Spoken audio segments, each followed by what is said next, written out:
একদিন বিড়ালরা তার বাচ্চাকে নিয়ে গল্প করছে। তখনই কয়টি দুষ্টু কালো বিড়ালরা তাদের বাসার সামনে চলে আসে। তারা চুপি চুপি তাদের বাসার সামনে ঢুকে পড়ে।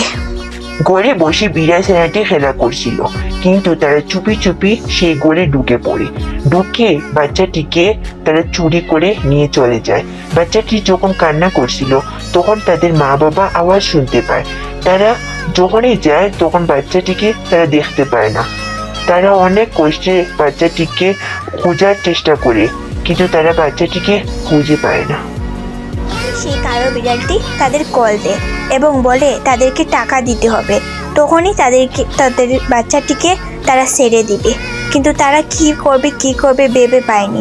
তারা টাকা নিয়ে চলে যায় তাদের কাছে, কিন্তু তারা কিভাবে তাদের বাচ্চাটিকে আনবে সেটা প্ল্যান করতে চাইছিল।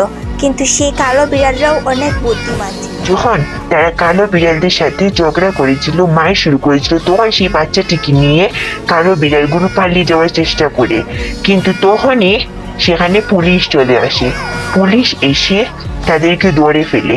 সবাইকে তাদেরকে ধরে পুলিশ নিয়ে চলে যায়। তখন তারা তাদের বাচ্চাটিকে ফিরে পায়। তখন তারা সুখে শান্তিতে বসবাস করে।